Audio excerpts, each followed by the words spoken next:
Hey guys, how's it going? Companion here. So, normally I make videos and shit about the stuff that I play, but I haven't really played anything in the last 2 or 3 days because I've been busy on the BlizzCon stuff. And the only few games that I have played that, have some kind of interesting aspect to them is the stuff I did at BlizzCon. And most of the Hearthstone stuff is, out in the open. You can kind of see what's going on with that. I mentioned some stuff about it yesterday. I might talk about a few of the things that I predicted Hearthstone, some of the patches, some of what they plan to do with the Hearthstone. There's definitely some stuff to talk about with that, but I thought I'd change it up, give you guys my opinion about a game that hasn't really seen many updates recently, and that's Diablo 3. So at BlizzCon, if you guys are not aware, you had the chance to play the new Crusader class in, I guess, some kind of content. Didn't really do any quests or anything like that. That seemed to be things that we'd probably see in the game. We played some kind of level where you just go in there, you kill a bunch of monsters, and in the end a boss pops up and you kill the boss. And I thought it'd be pretty cool to play with the new class, which is the Crusader, and Crippy and I did, and pretty sure we have mostly the same opinion, so I'll just mention what went down on that front. So, pick the Crusader in the play mode over there at BlizzCon. I didn't really have that many skills. So out of the 6 skills that you get, you click on one and then you get 2 options for it. So, it's very, very limited in the amount of skills that you had available. Hopefully there's going to be a lot more to choose from soon. So, hopefully we'll see some beta action. But it seems like the character moves, it plays fine. Some of the skills are there. The ones that are there are really fucking OP. And I want to tell you guys my impression of that, kind of how they work together and all that. So, the Crusader's like tanky. Some of the passives that were there were like really tanky. You'd gain armor for doing some things, you'd gain life for doing some things, you'd get regeneration. There's like 1 or 2 offensive ones, but the majority of them were defensive. And as far as the skills, most of them seem to do quite a bit of damage despite the defensive passives, and a lot of them are like AoE based. So the ones that I like using, for the auto attack, I use like a ranged throw, because many of the ones are really ranged abilities, and I kind of figured I'd want something that I could spam that'd be a ranged ability to, just range some kind of shit that I didn't think I'd be able to tank. Most of the other shit, though, was like really AoE, and the highlights of those were, there's this thing where you taunt everything around you, so it just like moves towards you, and then it does a blast after like 3 seconds. And the rune that I was using, which is the only rune available, sucked them in right before the blast. So it taunts them, they kind of follow you, and then it sucks them in and blasts them. And the damage was pretty good. It was equivalent to several auto swings of the throwy hammer shit, so it's pretty good stuff. Another ability that I used that I thought was relatively powerful was this like leap.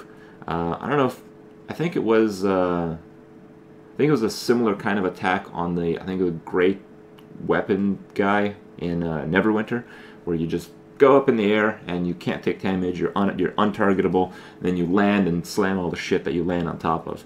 And that did a lot of damage.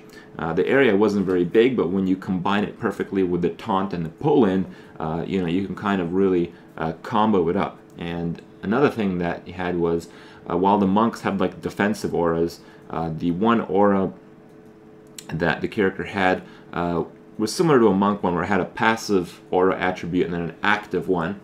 And I think it increased your damage or some shit with the passive. I'm not sure, it's some garbage. But the on use increased your damage by a lot. I'm not exactly sure how much, but it was quite noticeable in the time that I played.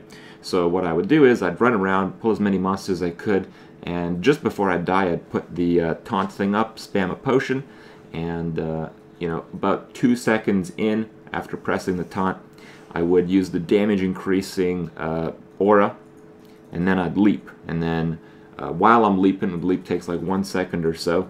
You pull all the monsters, you damage them, and you land on all of them with a leap, and you have the damage buff during all this. So pretty much everything except the rares are getting one-shotted, and it's pretty cool. That's definitely how I've grown to like RPG games. Once upon a time I was playing the Barbarian, doing the single target dips, being all tanky and all that shit. But after playing Path of Exile, realizing the discharge and all that good stuff, I'm really liking the stack burst of AoE and all that. And it seems like the Crusader is going to be that type of class, so more than likely I'll be interested in playing that. Now, as far as all the other news with Diablo, I didn't really get any big news out of BlizzCon. Maybe I didn't look hard enough, but I didn't see any, super interesting stuff that hasn't been said or hasn't been data mined already.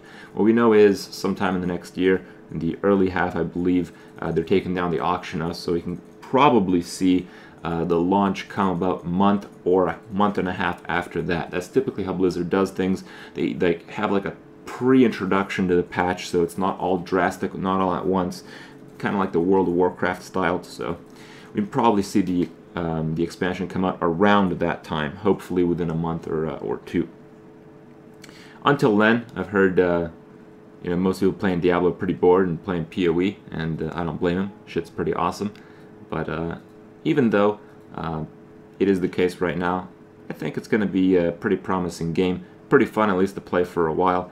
And what I'm really hoping for is that, you know, they try to really focus on the larger parts of the game, the larger aspects. I'm really hoping that in the latter systems that they will be launching, that they're going to have some kind of method to play the game under a complete reset, and that will really encourage people to come back to the game, like myself. So, good stuff. Hope you guys agree. There's probably a lot of media out there on the Diablo stuff. You guys want to check it out from BlizzCon, and yeah, hopefully there's some good things to come. Till then, see you guys tomorrow.